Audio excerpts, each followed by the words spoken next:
আল্লাহু আকবার।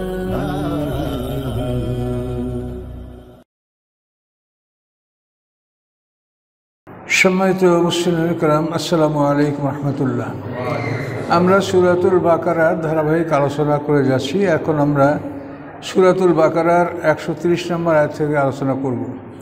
আউযু বিল্লাহি মিনাশ শাইতানির রাজীম, বিসমিল্লাহির রহমানির রহিম। ওয়ামান ইয়ারগাবু আন মিল্লাতি ইব্রাহিমা ইল্লা মান সাফিয়া নাফসাহু ওয়া লাকাদ ইসতাফাইনাহু ফিদ দুনিয়া ওয়া ইন্নাহু ফিল আখিরাতি লামিনাস সালিহিন। আয়াতের তর্জমা: নির্বোধ আত্মা ছাড়া কে ইব্রাহিম আলাইহিস সালামের দিন থেকে ফিরে থাকে? অর্থাৎ ইব্রাহিম আলাইহিস সালামের দিন থেকে যারা ফিরে থাকে তারা আসলেই বোকা। তার কারণ ইব্রাহিম আলাইহিস সালামের শরীয়ত হচ্ছে সম্পূর্ণ প্রাকৃতিক, মানে স্বাভাবিকভাবে একটা মানুষের জীবনে যে কামনা বাসনা চাহিদা থাকে, এই শরীয়তে সেই সমস্ত চাহিদাগুলোকে পূরণ করা হয়। শুধু ক্ষতিকর কিছু জিনিসকে নিষেধ করা হয়েছে, এছাড়া এই শরীয়তে কল্যাণকর কোনো জিনিসকে অবৈধ করা হয় নাই।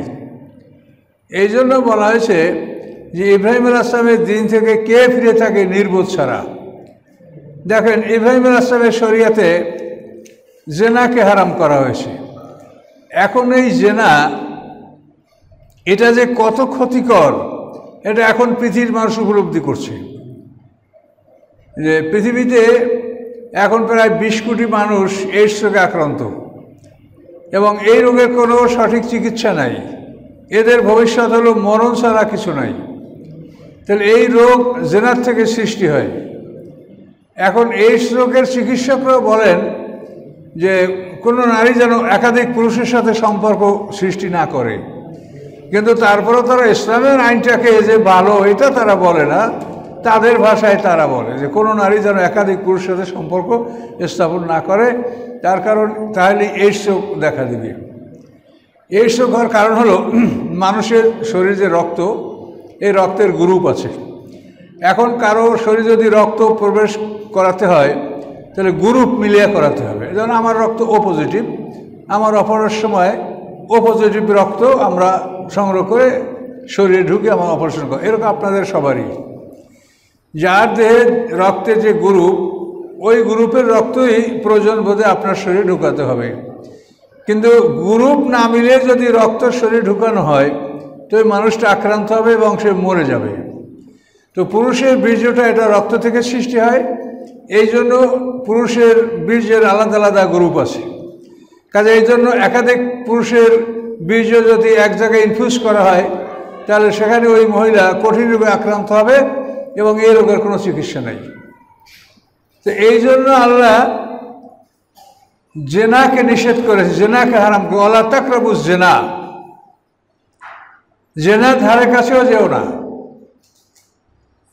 তো এখন দেখেন যে আল্লাহ তাআলা যে বিষয়টা নিষেধ করেছে তার মধ্যে মারাত্মক ক্ষতি আছে। একজন মানুষ যদি পৃথিবীর জীবনে সুন্দর স্বাস্থ্য, একটা ভালো জীবন যদি সে পৃথিবীতে উপভোগ করতে চায় তাহলে তাকে ইসলামের বিধান মেনেই চলতে হবে। ইসলামের বিধান মেনে চললেই একটা মানুষ সুন্দর সুস্থ জীবন উপভোগ করতে পারবে। এছাড়া কোনোভাবেই একটা সুন্দর সুস্থ জীবন উপভোগ করার ব্যবস্থা অন্য কোনো বিধানে নাই। এই জন্য আল্লাহ বলছেন যে একমাত্র নির্বোধ ছাড়া ইব্রাহিম আলাইহিস সালামের দিন থেকে কেউ ফিরে থাকতে পারে না। তার দিনটা সম্পূর্ণ প্রাকৃতিক এবং মানুষের চাহিদা অনুযায়ী, চাহিদার বিরুদ্ধে এর মধ্যে কিছু নাই। যে বিষয়গুলি ক্ষতিকর হয়তো মানুষ এটা বোঝে না, এই জন্য মানুষের সেদিকে ঝোঁকে, কিন্তু সেটার ক্ষতি আল্লাহ জানেন। শুধুমাত্র ক্ষতিকর জিনিস এখানে অবৈধ করা হয়েছে। ইব্রাহিম আলাইহিস সালামের শরীয়তে কোনো বৈধ বা ভালো জিনিসকে নিষেধ করা হয়নি। আল্লাহ বলেন ওয়ালাকাদ ইসতাফাইনাহু ফিদ দুনিয়া, আল্লাহ বলেন পৃথিবীতে আমি তাকে বাছাই করেছি, মনোনীত করেছি। নবী রাসূলদের মনোনয়ন দেন আল্লাহ, এটা মানুষের বাছাইতে হবে না। কাকে নবী বানানো হবে এ মনোনয়ন দিবেন আল্লাহ। তা আল্লাহ বলেন যে আমি তাকে দুনিয়াতে আমি বাছাই করেছি, ওয়াইন্নু ফিল আখিরাতি লামিনাস সালিহিন, এবং নিশ্চয়ই সে পরকালেও সৎকর্মশীলদের অন্তর্ভুক্ত থাকবেন। তাহলে নবী রাসূলদের বাছাই আল্লাহর পক্ষ থেকে হয়। মক্কার মুশরিকরা বাছাই করছিল নবীর জন্য দুইটা লোক। একটা লোক হলো উরওয়া ইবনে মাসউদ, আর একটা লোক ওলীদ ইবনে মুগীরা। তো একটা লোকের ব্যাপারে তো আল্লাহ জানাই দিলেন যে ওলীদ ইবনে মুগীরা হারামজাদা, কোরআন স্পষ্ট বলে দেওয়া হলো উতুল্লাম বাদা যালিকা জানিম। এই কথা যখন আল্লাহ জানিয়ে দিলেন, ওরা খুবই লজ্জিত হলো যে আমরা এই লোকটাকে এতই সম্মানিত মনে করেছিলাম যে এই লোকটা নবী হওয়ার যোগ্য, কিন্তু এখন প্রমাণ হলো কি যে এই লোকটা জারজ, হারামজাদা। এবং সে প্রমাণের জন্য মায়ের কাছে দিয়ে তলোয়ার ধরেছে, মা তুমি বলো বলো আমি হারামজাদা কিনা। মোহাম্মদ সাল্লামকে হারামজাদা বলছে, জারজ বলছে। মা বলছে বেটা থাম, তোকে বলছি। হ্যাঁ মা বলো কি? বলে বেটা তোর বাবার ব্রিগেডিং ক্যাপাসিটি ছিল না, অনেক ধন সম্পদের মালিক, কিন্তু একজন মহিলাকে গর্ভবতী করবে এই ক্ষমতা তোর বাবার ছিল না। এই জন্য আমি তোর বাবার রাখালের সাথে মেলামেশা করেছি, তাতে তুই হয়েছ বাবা, তুই হারামজাদা, এতে কোনো সন্দেহ নাই। কথা বলতে পারছেন? তাহলে এই জন্য মানুষেরা নবী কি হবে এই বাছাই মানুষ করতে পারে না। মুহাম্মদ সাল্লামকে আল্লাহ যে ক্ষমতা দিয়েছিলেন, এই ক্ষমতা যদি আবু জাহলকে দেওয়া হইতো তাহলে আরবে একটা মানুষও বেঁচে থাকতো না, সবই মারি ফেলাইতো। কি তায়েফের নির্যাতনের পরে আল্লাহ রসুল জিবরাইলকে পাঠালেন, তার সাথে ছিল পাহাড় পরিচালনার ফেরেশতারা, এবং জিবরাইল বলে এই দেখেন আমার সাথে পাহাড় পরিচালনার ফেরেশতারা আল্লাহ আপনার জন্য পাঠিয়েছেন। আপনি আদেশ করলে তায়েফ এবং মক্কার মাঝখানে যে আকসাবাইন পাহাড় আছে, এই দুটো পাহাড় তুলে দুই পাহাড়ের মাঝে ওদের সব পিষে মেরে ফেলবে, আপনি আদেশ করলে এটা হবে, বলেন। তখন আল্লাহ বলেন না, আল্লাহ যে আমার সমস্ত কর্মকাণ্ডের প্রতি নজর রাখছেন এতে আমি সন্তুষ্ট। আল্লাহ যে আমার অবস্থাগুলি পর্যবেক্ষণ করছেন এটাই আমি সন্তুষ্ট। আমি তাদেরকে ধ্বংস করার জন্য আমি আদেশ দিব না, বরং আমি আশা করব যে ওরা যদি ঈমান না আনে তোদের ভবিষ্যৎ বংশধর ঈমান আনবে এবং ওদের বংশ থেকে ভবিষ্যতে ভালো সন্তান জন্মগ্রহণ করবে। এটা হয়েছে তো তাই সব। আবু জাহেলের ছেলে ইকরামা মুসলমানদের সেনাপতি দায়িত্ব পালন করে নাই, ওলীদ ইবনে মুগীরার ছেলে খালিদ ইবনে ওলীদ মুসলমানদের সেনাপতির দায়িত্ব পালন করে নাই। তো সবই এরকম দেখা গেছে যে খারাপ লোক থেকে পরে ভালো লোক সৃষ্টি হয়েছে। এই জন্য ইব্রাহিম আলাইহিস সালামের জীবনের ঘটনা আছে, ওয়াকাযালিকা নূরি ইব্রাহিমা মালাকুতাস সামাওয়াতি ওয়াল আরদ। মানে ইব্রাহিম আলাইহিস সালামের মেরাজ হয়েছে এই দুনিয়াতে, তাকে আসমানে নেওয়া হয়নি। মুসা আলাইহিস সালামের মেরাজ হয়েছে তুর পাহাড়ে। মেরাজ মানে ঊর্ধ্বগমন, আল্লাহর সাথে সাক্ষাৎ, দিদার। তো ইব্রাহিম আলাইহিস সালামের জন্য যখন আল্লাহ তাআলা মানে তার মহাজগৎ তার জন্য উন্মুক্ত করে দিলেন, মালাকুতাস সামাওয়াতি ওয়াল আরদ মানে আকাশ পৃথিবীর সাম্রাজ্য, এর রাষ্ট্র, আল্লাহ যে মহারাষ্ট্র, এটা ইব্রাহিম আলাইহিস সালামকে আল্লাহ দেখালেন। ওয়াকাযালিকা নূরি ইব্রাহিমা মালাকুতাস সামাওয়াতি, আকাশ পৃথিবীর সাম্রাজ্য, রাজত্ব, এটা আল্লাহ ইব্রাহিম আলাইহিস সালামকে দেখালেন। যখন দেখালেন তো ইব্রাহিম আলাইহিস সালাম গোটা পৃথিবীর সব কিছু দেখতে পাচ্ছেন। এক জায়গায় দেখেন যে নারী পুরুষ জেনা করছে, ইব্রাহিম আলাইহিস সালাম বদদোয়া করলেন, বদদোয়া করে দুটো লোক মরে গেল। আবার অন্যদিক তাকাই দেখেন যে আবার মানুষরা জেনা করছে, ইব্রাহিম আলাইহিস সালাম বদদোয়া করলেন, আবারও সেই দুইটা লোক ধ্বংস হয়ে গেল। তৃতীয়বার ইব্রাহিম আলাইহিস সালাম দেখলেন, তখন আল্লাহ বলেন ইব্রাহিম তুমি মুস্তাজাবুদ দাওয়াত, তুমি যদি এভাবে দোয়া করো তো এই মানুষগুলো ধ্বংস হয়ে যাবে, তুমি এদেরকে ধ্বংস করো না। হতে পারে এদের বংশ থেকে ভালো সন্তানও ভবিষ্যতে জন্মগ্রহণ করতে পারে, হতে পারে যে এরাও কোনো এক সময় তওবা করতে পারে, তুমি বদদোয়া করে এদেরকে ধ্বংস করো না। কথা বুঝতে পারছেন? এই ইব্রাহিম আলাইহিস সালাম আমাদের জাতির পিতা, তার জীবনটা খুবই সুন্দর জীবন। এটা আমরা আয়াতে যতখানি আসে আলোচনা করব, পর্যায়ক্রমে এটা পাওয়া যাবে। তো আল্লাহ রাব্বুল আলামিন বলেন ওয়ালাকাদ ইসতাফাইনাহু ফিদ দুনিয়া, আমি দুনিয়াতে তাকে মনোনীত করেছি, আর আখিরাতে তিনি ছিলেন সৎকর্মশীলদের অন্তর্ভুক্ত। ইয ক্বালা লাহু রাব্বু আসলিম, আল্লাহ তাআলা যখন ইব্রাহিম আলাইহিস সালামকে বললেন যে তুমি আত্মসমর্পণ করো, তিনি বললেন ক্বালা আসলামতু লিরাব্বিল আলামিন, এই রব্বুল আলামিনের দরবারে, তার সমীপে আমি আত্মসমর্পণ করলাম। রব্বুল আলামিন আল্লাহ, তিনি সমস্ত মাখলুকাতকে তিনি লালন পালন করেন। এই রব, এটা একটা বিরাট ব্যাপার, রবের ব্যাপারটা একটা বিরাট ব্যাপার। রব্বুল আলামিন তিনি সমস্ত সৃষ্টিকুলের পালনকর্তা। এই রব যে তিনি, এইটা কিন্তু দেখেন কোরআন যখন নাজিল হয়েছে তখন বলছে ইকরা বিস্মি রব্বিকা। সূরা ফাতিহা বলা হয়েছে আলহামদুলিল্লাহ রাব্বিল আলামিন। কোরআন শরীফ যখন খতম করা শেষ করে তখন কুল আউযু বিরাব্বিন নাস। কবেও আপনাকে প্রশ্ন করা হবে মান রব্বুকা। কারণ রবের বিষয়টাই একটা বড় বিষয়। সবাই লালন পালনের দায়িত্ব যার উপরে, তিনি হচ্ছেন রব। সবাইকে তিনি খাবার দেবেন, কিন্তু তিনি বলছেন তোমাকে মেহনত করতে হবে। মেহনত করলে তুমি খাবারও পাবে, সম্মানও পাবে। আর যদি বিনা মেহনতে খেতে চাও তা তুমি রেল স্টেশনে থাকবে, সেখানেও খাবার পাবে, কিন্তু অসম্মানের খাবার। আর মেহনত করলে তুমি সম্মানের সহিত খাবার পাবে। সবাই পাবে, কিন্তু ইজ্জতের সহিত, অথবা কেউ বেইজ্জতের সহিত। পরিশ্রম করলে ইজ্জতের সহিত সে খাবার পাবে। মানুষ পরিশ্রমী। লাকাদ খালাকনাল ইনসানা ফি কাবাদ। আল্লাহ বলেন আমি মানুষকে সৃষ্টি করেছি পরিশ্রমের মাঝখানে। মানে মানুষ সামনে যাবে পরিশ্রম, পিছে হটবে পরিশ্রম, ডানে যাবে পরিশ্রম, বামে যাবে পরিশ্রম। কোনো উপায় নাই পরিশ্রম ছাড়া। সামনে আপনি অ্যাডভান্স করতে হবে, আর সত্যকে জয় করতে হবে, এই পরিশ্রম। আপনি সত্য জয় করবেন না, আপনি পালাবেন, তো পালাই তো আপনাকে বেশি দৌড়াতে শিখতে হবে। শত্রু চাইতে বেশি দৌড়াতে না পারলে আপনাকে তো ধরিয়ে পিটাবে। তাহলে যেমন অ্যাডভান্স করতেও কষ্ট, পালাতেও কষ্ট। ডান দিকে যাবেন কষ্ট, আপনি মেহনত করে মানে আয় উপার্জন করে শ্রম করে খাবেন কষ্ট। আর বাম দিকে যাবেন তাতেও কষ্ট। পকেট কাটতে কি কম অভিজ্ঞতা লাগে?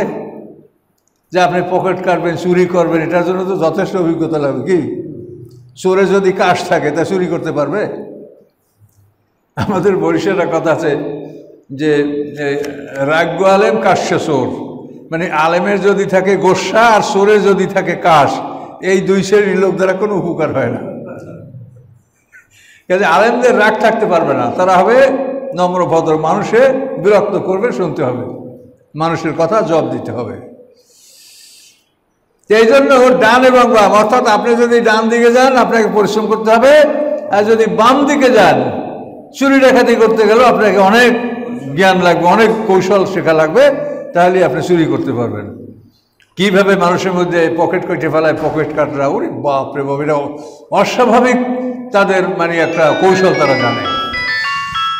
এই জন্য আল্লাহ বলেন সকল দিকেই তোমার পরিশ্রম, পরিশ্রম ছাড়া তোমার কোনো উপায় নাই।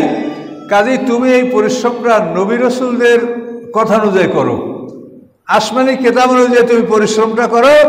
এই পরিশ্রমে তোমার দুনিয়াও ভালো হবে, পরকালেও তুমি শান্তি পাবা।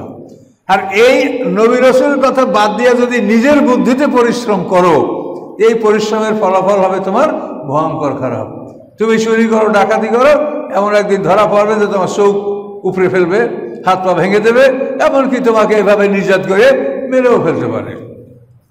কাজে ওই কৌশল না শিখে নবী রাসূলদের শিখানো কৌশল শেখো, তাতে তোমার দুনিয়াও ভালো চলবে, মরার পরেও তুমি পরকালের জীবনও তোমার ভালো চলবে। এটা আল্লাহ বলছেন। ইব্রাহিম আলাইহিস সালামকে আল্লাহ বলেন ইসকাল রব আসলিম, তুমি আত্মসমর্পণ করো। ইব্রাহিম আলাইহিস সালাম বলেন আসলামতু লিরাব্বিল আলামিন, আমি রব্বুল আলামিনের কাছে আত্মসমর্পণ করলাম। এখন আল্লাহ তো সব জানেন, কিন্তু তার আত্মসমর্পণের একটা নিদর্শন, একটা ইতিহাস, এটা আল্লাহ পৃথিবীতে রচনা করতে চান। এই জন্য আল্লাহ তাআলা দেখতে চান যে তুমি কেমন আত্মসমর্পণ করেছো, এবং দুনিয়ার মানুষও দেখবে যে তুমি কি রকম আত্মসমর্পণ করেছো। তো তাফসিরে বলা আছে যে ইব্রাহিম আলাইহিস সালামকে আল্লাহ তাআলা 16 বছর বয়সে এই আদেশ দেন যে তুমি আত্মসমর্পণ করো। তো ইব্রাহিম আলাইহিস সালামের জীবন থেকে আমরা সামান্য কথা বলি, গোড়ার থেকে। ইব্রাহিম আলাইহিস সালামের জন্ম বেবিলনে, ইরাকের বেবিলনে। এই ইরাকের বেবিলনে ইব্রাহিম আলাইহিস সালামের জন্ম কেন? এর কারণ হলো আদম আলাইহিস সালাম থেকে নূহ আলাইহিস সালাম পর্যন্ত এই 10 পুরুষ সমস্ত পয়গম্বর আসছেন মক্কা অঞ্চলে। তো এরপরে নূহ আলাইহিস সালামের বন্যা হলো। তো এই নূহ আলাইহিস সালামের বন্যায় নৌকাটা 6 মাস পর্যন্ত ভাসতে ভাসতে গেল ইরাকের জুদি অঞ্চলে, যেটা কোরআনের ভাষা অস্তাওয়াত আলাল জুদি। আর মক্কা অঞ্চল সব বিরান। এই অঞ্চলের নূহ আলাইহিস সালাম মক্কা অঞ্চলে ছিলেন, তো কাফেররা তো এই অঞ্চলে বসবাস করতো, এই জন্য পুরো অঞ্চলে বন্যা। এই পুরো অঞ্চলে বন্যা হওয়ার কারণে নূহ আলাইহিস সালামের নৌকাটা বিসমিল্লাহ মাজরেহা মুরসাহা, এই নৌকাটার জন্য কোনো ইঞ্জিনই ছিল না, কোনো দাঁড় হাল বৈঠাও ছিল না। বিসমিল্লাহ বললে চলতো, আবার বিসমিল্লাহ বললে থামতো। বিসমিল্লাহ মাজরেহা মুরসা, নৌকাটা চলাও বিসমিল্লাহ, থামাও বিসমিল্লাহ, একই সুইচে দুইটা কাজ। একবারে টিপ দিলে জলে, আবার ওই সুইচেই নিভে যায়। দেখছেন কিভাবে তার নৌকাটা ছিল।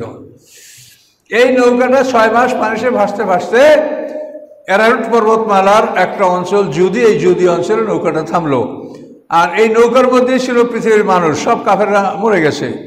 এখন ওই জুদি অঞ্চল ইরাকের, ওই অঞ্চলেই মানব বসতি শুরু হলো, এবং ওই অঞ্চলে সেই নূহ আলাইহিস সালামের 10ম পুরুষে যে ইব্রাহিম আলাইহিস সালাম ইরাকের বেবিলনে জন্মগ্রহণ করেন। তাহলে আরব অঞ্চলটা এই মানে ইব্রাহিম আলাইহিস সালাম পর্যন্ত, নূহ আলাইহিস সালামের ধ্বংস ইব্রাহিম আলাইহিস সালাম পর্যন্ত আরব অঞ্চলটা বিরান ছিল। এই অঞ্চলে কোনো জনবসতি ছিল না। এর আগে যে জাতিগুলি ছিল আদ, সামুদ, জাদিস, তাসম, এই জাতিগুলি হিজরত করছে, কিন্তু তারা আরব অঞ্চলে আসে নাই। আরব অঞ্চলে না আসার কারণ যে এখানে কোনো স্থায়ী শহর বন্দর নাই, এবং স্থায়ীভাবে এখানে পানি পাওয়া যায় না। কাজেই এখানে এই জন্য বাইরের লোকেরা হিজরত করলে সাধারণত একটা দেখে শুনে ভালো জায়গায় তারা হিজরত করে। এই জন্য আদ জাতি, সামুদ জাতি তারা এই হিজির অঞ্চলে, মাদায়েন অঞ্চলে, তারপরে ইয়ামানে, এইসব অঞ্চলে তারা হিজরত করেছে, কিন্তু মক্কা অঞ্চলে কেউ আসে নাই। এই অঞ্চলটা অনুর্বর, ব্যারেন। তো এভাবে ইব্রাহিম আলাইহিস সালাম ইরাকের বেবিলনে জন্মগ্রহণ করেন। কিভাবে? তখন বেবিলনে যে রাজা ছিল নমরুদ, সে ছিল সারা পৃথিবীর বাদশা।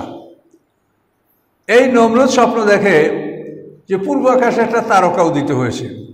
সেই তারকার আলো বাড়তে বাড়তে এমনভাবে বেড়েছে, এই তারকার আলোটাই দুনিয়া আলোকিত হয়ে গেছে, চন্দ্র সূর্যের আর কোনো আলো নাই। এত বড় একটা ভয়ঙ্কর তারকা দেখে তার স্বপ্ন ভেঙে গেল, ঘুম ভেঙে গেল। এখন সকালে দরবারে যারা স্বপ্ন তত্ত্ববিদ, গণক, কাহেন, জাদুকরের সবাইকে ডাকলো, ডেকে তার স্বপ্নের কথা বললো। বলার পরে তারা বললো যে আপনি যে আজকে স্বপ্ন দেখেছেন, এই বছর শেষ হতে না হতে আপনার এই রাজ্যে একটা শিশু জন্মগ্রহণ করবে। সেই শিশুর দিন এবং মতবাদ তাম পৃথিবীতে ছড়িয়ে পড়বে, এবং তার হাতে আপনার ধ্বংস হবে। এখনও মানে বলে কি ব্যাপার, আমি সারা বিশ্বের রাজা, আর আমি স্বপ্নে দেখেছি, এখন ওই শিশুর হাতে ধ্বংস হব, এটা হতে পারে না, আমি এটা হতে দেব না। তখনও আইন করে দিল যে আজ থেকে এই বছর শেষ নাগাদ কোনোভাবে নারী পুরুষ একত্রিত হতে পারবে না, তারা পৃথক থাকবে, এবং তাদের জন্য আর্মি, পুলিশ ডিপ্লয়েড করে দেওয়া হলো যে কোনোভাবে নারী পুরুষ যেন একত্রিত না হতে পারে। উনি নিজেও বললেন যে আমি বা আমার মন্ত্রী পরিষদ, আমাদের দ্বারা ওই রকম একটা সন্তান জন্মিতে পারে, যে আমরাও থাকবো দূরে, আমরাও বাড়ি ঘরে থাকবো না। এই বলে নমরুদ তার পরিষদ নিয়ে, নিজস্ব লোকজন নিয়ে শহরের বাইরে বাইরে সমাজ আমাদের ঘুরে ফিরে কাটাতে হবে। এই চলতে চলতে কোনো এক সময় নমরুদের রেশন ফুরিয়ে গেছে। এখন রেশন ফুরিয়ে গেছে, এখন তো রাজদরবারে পাঠাতে হবে। তো চিরজীবন মানুষরা ধর্মীয় নেতাকেই বিশ্বাস করে। তো নমরুদের ধর্মীয় নেতা ছিল আজর, ইব্রাহিম আলাইহিস সালামের পিতা আজর। সে ছিল ধর্মীয় নেতা, মূর্তি পূজক, মূর্তি বানাতে পারত, কারিগর। এই আজরকে পাঠানো হলো যে তুমি রাজদরবারে গিয়ে আমাদের যে আরও বাকি সময়টা আছে এটা কাটানোর জন্য যে রেশন প্রয়োজনটা নিয়ে আসো। তা আজর আসলো, আসার মতো সুযোগ পেয়ে গেল, কিন্তু মনের মালিক তো আল্লাহ। তার মনটা এমন হয়ে গেল যে আমি যখন বাড়িতে আসলাম তো একটু নিজের বাড়ির খোঁজখবরটা নিয়ে দেখি, রাজদরবারের কাছেই তো আমার অবস্থান, তা আমি নিজেও একটু খোঁজখবর নেই। তখন নিজের বাড়িতে খোঁজখবর নিতে গিয়া মানসিকভাবে এমনভাবে দুর্বল হয়ে পড়লেন যিনি তিনি স্ত্রী গমন করলেই বসলেন, এবং ইব্রাহিম আলাইহিস সালাম মাতৃ গর্ভে চলে গেল। এইভাবে ঘটনা ঘটার পরে আজর তো ফিরে আসলো। এখন ইব্রাহিম আলাইহিস সালাম মায়ের পেটে আস্তে আস্তে বড় হচ্ছে, এটা পৃথিবীর কেউ জানে না যে এরকম একটা ঘটনা ঘটেছে। এখন বছর পার হয়ে যাওয়ার পরে নমরুদ সবাইকে আবার স্বাধীনতা দিল, সাধারণ জীবনযাপন অনুমতি দিয়ে দিল। আর মনে মনে ভাবলো যে ওই ছেলে আর হওয়ার সুযোগ নাই। এদিকে ইব্রাহিম আলাইহিস সালাম মায়ের পেটে ধীরে ধীরে বড় হচ্ছে। কোনো একদিন তার সন্তান প্রসবের সময় আসে, বেদনা শুরু হয়েছে। তখন তিনি একা জঙ্গলে চলে গেছেন। জঙ্গলের মধ্যে একটা পাহাড়ের গুহায় প্রবেশ করে সেই গুহার মধ্যে তিনি সন্তান প্রসব করেছেন। করার পরে পূর্ণিমার চাঁদের মতো খুব সুন্দর ছেলে। এই ছেলেটা হওয়ার পরে মানে একটা পাথর দিয়া গুহার দরজাটাকে বন্ধ করে চলে আসছেন, যেখানেই যা হয় তাই হয়ে যাক। আর স্বামীকে বলছে যে তোমার একটা মরা সন্তান হয়েছিল, এটা আমি ফেলে দিয়েছি, যাক ভালো হয়েছে। ইব্রাহিম আলাইহিস সালামের মা ছিল কুমারী, এই জন্য তার এই গর্ভটা প্রকাশ পায়নি। তো এভাবে মায়ের মন তো পরে যাই দেখে যে আমার ছেলেটা আসে না, মরে গেছে, যাই দেখে আসে, আঙ্গুর চুষে খাচ্ছে, তার কোনো কান্না নাই, কোনো চিন্তা নেই, ভালোই আছে। তখন মাও দুধ পান করালো। এভাবে মা যা দুধ পান করাই আসে, আর ওই যখন মা থাকে না তা আঙ্গুর চুষে খায়। এইভাবে হতে হতে ইব্রাহিম আলাইহিস সালামের বয়স যখন 6 মাস হলো, এই 6 মাসের মধ্যে সে এতই তার গ্রোথ, তার এতই বর্ধন যে সে মনে হলো যেন এই 1 বছরের বেশি বয়স এই সন্তানের। তো এখন একদিন ওই মা উমাইলা, ইব্রাহিম আলাইহিস মায়ের নাম উমাইলা, উমাইলা এবং বুনা দুইটার নাম আছে, উমাইলা অথবা বুনা। একদিন স্বামীকে বলে যে তুমি চলো, তোমাকে আমি একটা জিনিস দেখাবো। চলো কোথাও? এই চলো আমার সাথে। পাহাড়ের গুহার কাছে নিয়ে গর্তের মধ্যে দেখা যায় এই দেখো এইটা তোমার ছেলে। তো আজর দেখে অস্থির হয়ে গেল যে এত সুন্দর সন্তান, এই ছেলেকে আমি এখানে রাখবো না, আমি বাড়িতে নিয়ে যাব। মা বলে তুমি নিবা, তার তোমার চাকরি থাকবে, নমরুদ তো তোমাকেও শেষ করবে আর সন্তানও মারবে। না, সবই ঠিক থাকবে। তার কারণ এই ছেলে দেখলে কেউ বলতে পারবে না যে নমরুদ স্বপ্নে দেখার পরে এত বড় একটা সন্তান হতে পারে, সবাই মনে করবে যেটা আগের সন্তান, কাজে ভয় নেই, তুমি নিয়ে চলো। তাই বাড়িতে না বসা হয়, বড় ছেলে কার কবে কোন ঘরে কি সন্তান হয় কে খবর রাখে। এভাবে ইব্রাহিম আলাইহিস সালাম এখন পিতামাতার আদরেই গৃহে তিনি তার লালন পালন এটা শুরু হলো। এভাবে তিনি অতি অল্প বয়সী একদিন মাকে বলে, কোনো কোনো তাফসীর রাখে যে তার বয়স মাত্র 3 বছর, বলে মা আমার রবকে, আমাকে পালে কে?